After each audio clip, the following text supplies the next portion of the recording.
is like, what is it that you're looking for in life? In a girl, a dream catch, if you will. A dream catch. I'll tell you what. She has to be absolutely gorgeous. I mean, it's the attractive factor has to be there. That's for every man. Sure. And on top of that, she has to be very motivated. I'm a success-driven kind of guy. Right. So I'm nonstop trying to figure out, how to better myself in my profession. Football. Ever since I was in high school. So it's kind of been one of those things that I haven't been able to experience or get into the realm of family. Yeah. Having someone at home and that comfort aspect at home after a rough day or a hard day at work. So not just arm candy. Exactly. Can't just be arm candy. I need you driven and I need you focused on something that you have passion for.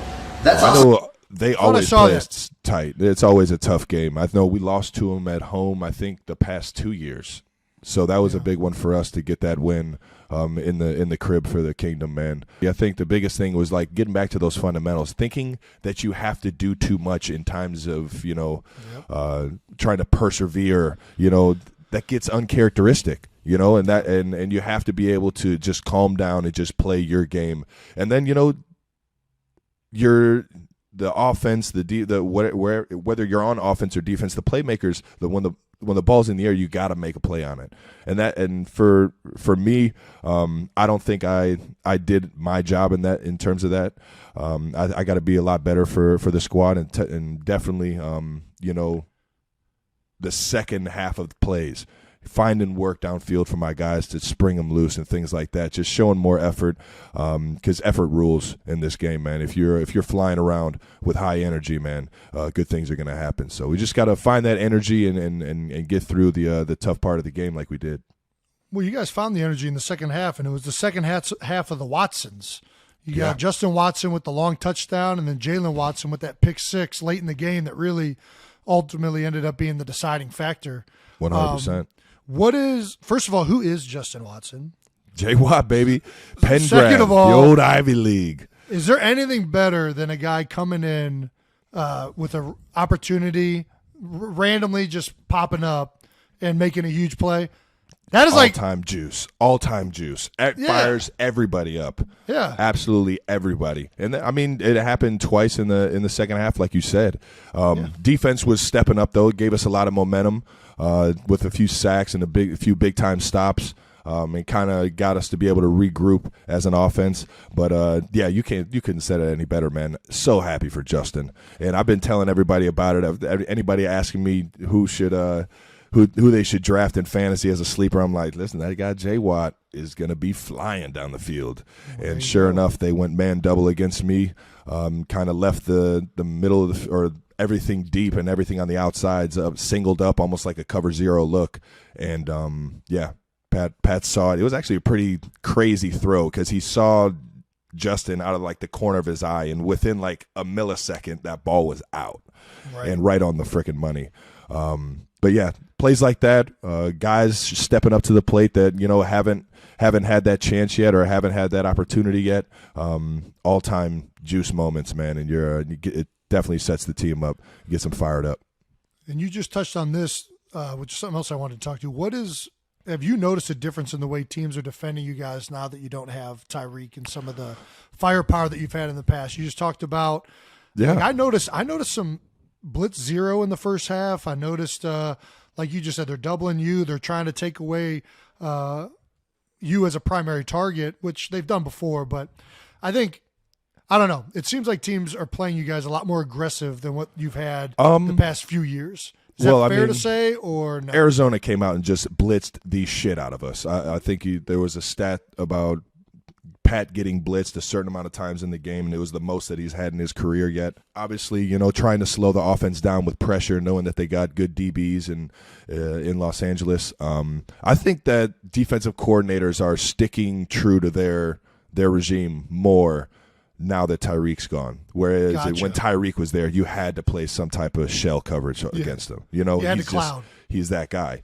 And I think right now we have the speed to go up top, but until we keep hitting those big-time home runs like we did with Justin Watson, I just think, it's they're going to keep just playing their style of defense. And Sure. yeah, we'll see. I mean, I'll still get the man double like I kind of mentioned earlier on big third downs. Right. And then that kind of doesn't change. Okay, but so you can't see a sea urchin if you're if you're in the Caribbean, you're like, this water is so beautiful, it's amazing, and you're walking, it's clear water. You can't see doesn't a sea change, urchin.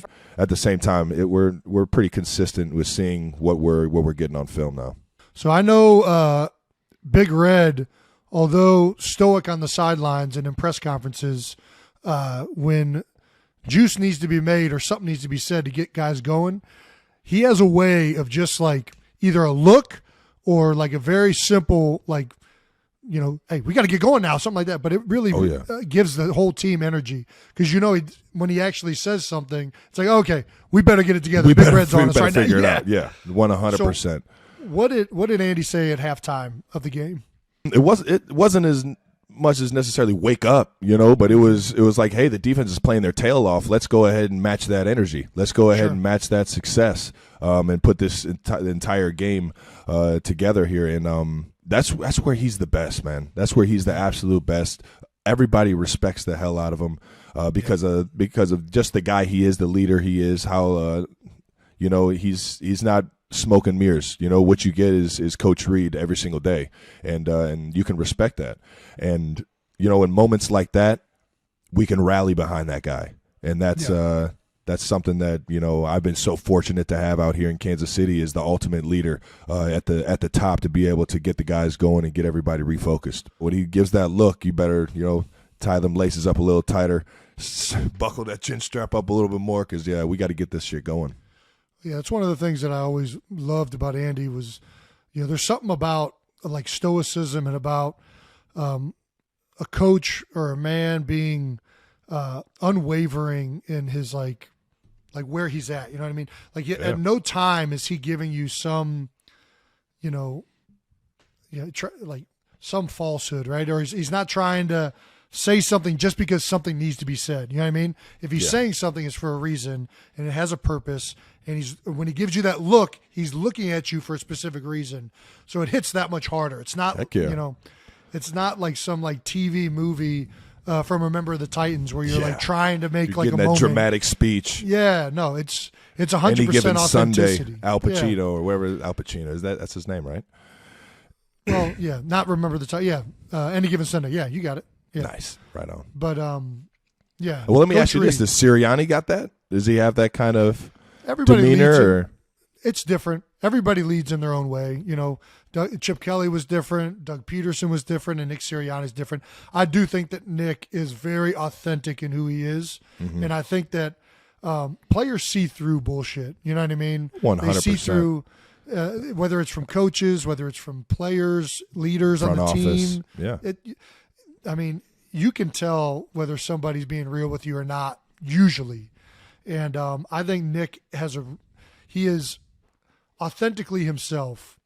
And that's all you want. And he keeps people accountable. He keeps the team focused on the right things and constantly trying to work to get better. And he embraces who he is. Sounds like the ultimate leader. Yeah, that's what you want, man. 100%. So let me ask you this then.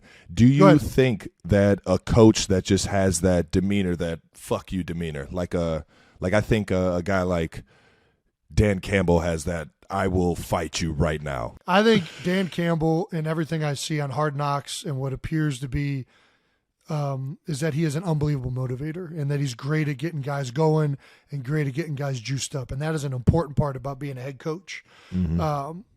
That is not obviously the only thing about being successful. Yeah, I'm saying more so does the toughness kind of reflect and make a team tougher if the coach has that aspect, and instead of like maybe a small guy that doesn't have the football background, or you know what I mean? I mean, I think it certainly can, but I've also seen fake tough across. I mean, there's words only go so far, right? And that's why, Andy, I wouldn't classify him as this conventionally tough talking individual as a coach, right? But he's very mentally tough. He's very dialed in and focused and methodical in his thinking. That's a toughness that I think is more important in football. Now, I'm not discrediting. I love Andy doesn't say he'll kick your ass, but he's got that look on his face like you could fuck around and find out. Exactly. You know what I mean? I don't know Dan Campbell enough. I love the way he talks to his team. I love all of his interviews, but I can't speak on the other part. I wasn't talking. I know his specifically team Dan. is That tough. was just the first one that came to mind. Yeah, and I played the Lions, and they for sure played tough. They ran around, played hard, played physical, so they're certainly matching that intensity. But I think again, it has to come off genuine. When I watch Dan Campbell, it seems like it comes off genuine. Andy Reid, it comes off genuine. If you're with a coach where it's not coming off genuine, then the players are gonna bullshit, and then it's not gonna be real. So that's really what it comes down to. In the post game, real quick. Oh, okay. Mahomes in the post game talked about his PFF ranking, which I don't know what it is. Is that something you guys talk about often in Kansas City? No. Do you think PFF gets it right? I don't know. Who's Tough the topic? Yeah, I mean everybody. The thing is that these PFF graders they're grading off of what they think the play should be, right? Whereas we might have a specific fundamental, or we might have a specific call that takes us into something else, and the play doesn't work. If I'm making it make sense, you see, you know what I mean.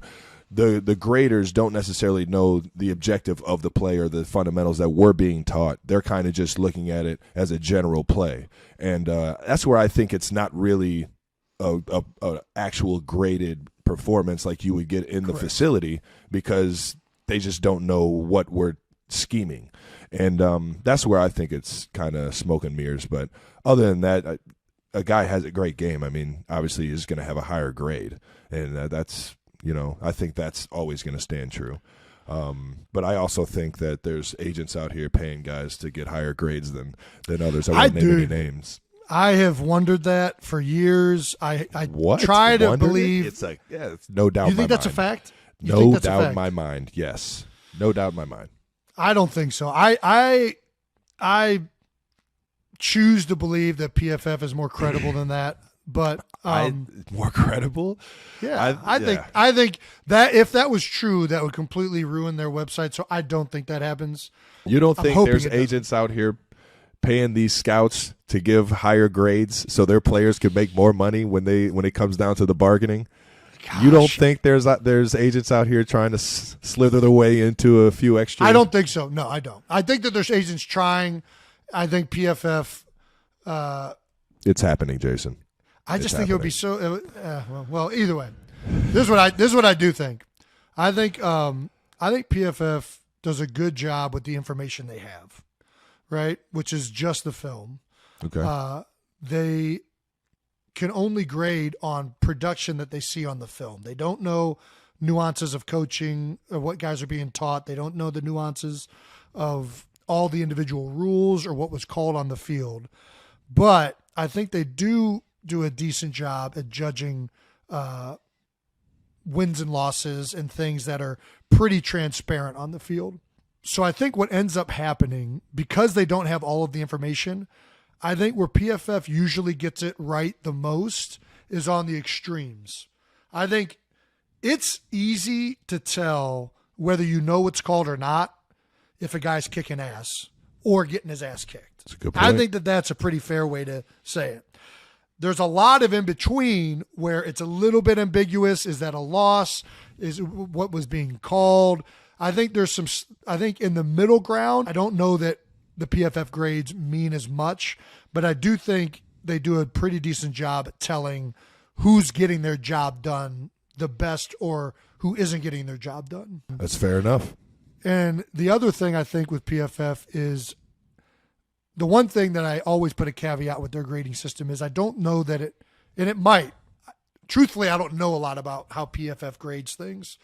So I'll just say that to all the listeners. I'm not an expert in how PFF does things, but I think that when you're just grading on production and you're not factoring in either the difficulty of the job or The who you're playing against, right?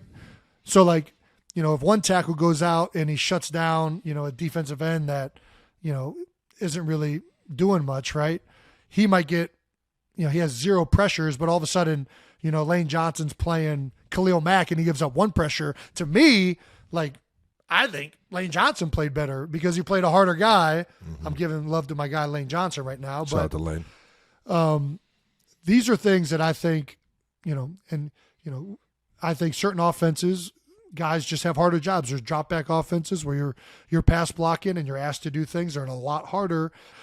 Play action, nakeds, things like that, where it's nowhere near the difficulty level of what like a traditional drop back offense is for an offensive line. All in all, I think PFF is a pretty good job on the extremes. I think it's probably, I don't want to say it's a good way for fans to gauge without any knowledge of how players are doing, but it's not infallible. And I think that's where players that's where players kind of struggle with the grading system. Fallible. Is it ABLE? Can I get the origin? Anyways, I think that's where players see the problems with it, is they know when PFF doesn't get it right because they're in the meetings and they're like, okay, well, that guy actually had a really good game. I don't see where they're getting that from. But anyways, all in all, I think it's a good website. It was supposed to be just another training camp press conference, another round of routine questions about routes and reps and depth charts, until Travis Kelce opened his mouth and reminded everyone in the room that some things matter more than football. Standing in front of reporters at Chiefs training camp, the tight end finally broke his silence on the wedding that shut down Madison Square Garden and the internet in the same July night. And what he said next was so unfiltered, so quietly devastating in its honesty, that even the people closest to him had no idea it was coming. He didn't dodge, he didn't deflect, he didn't give the usual athlete non-answer. He looked at the cameras and called it the best night of his life. Not the Super Bowl. Not a playoff win. A wedding night with Taylor Swift in the building where legends are made. And he said it like a man who still couldn't quite believe his own life. But it's what came next that really cracked the room open. Because this wasn't just Travis talking about a party. This was Travis talking about family, about the people who flew in, who cried, who stood beside him at the altar of a building he once only dreamed of headlining. And somewhere in that answer, almost as an afterthought, he referred to Taylor as his wife, so casually, so naturally, that it hit different than any grand declaration ever could have. No performance. No script. Just a man who married his best friend and still sounds a little in awe of it a month later. And then there's Jason. If you want to understand how deep this thing runs, you don't even need Travis's words. You need to go back to the moment on New Heights when Taylor sat across from both brothers and described what Travis brings into a room, calling him a human exclamation point, someone who makes everyone else's life brighter just by being in it. Jason didn't say a word. He didn't have to. His face did all the talking, eyes glassy, jaw tight. The unmistakable look of a big brother watching someone finally see his little brother the way he's always seen him. Fans immediately flooded social media, saying it was one of the most genuine, unscripted moments they'd ever caught on camera. A grown man who has spent his whole life being the tough one, the protector, the center on the line, suddenly disarmed by 4 seconds of praise. Put those two moments side by side, Travis's raw press conference confession and Jason's speechless reaction weeks earlier, and you start to see the fuller picture. This isn't a couple performing happiness for cameras. This is a family that got quietly, permanently rearranged by one wedding, and none of them seem to be over it yet. Kelce has already hinted there's more emotion behind the scenes than anyone realized. And if these two moments are any indication, the Kelce family's version of this love story is nowhere near finished being told. The next time one of them opens up, don't blink. You might miss the moment that breaks the internet all over again.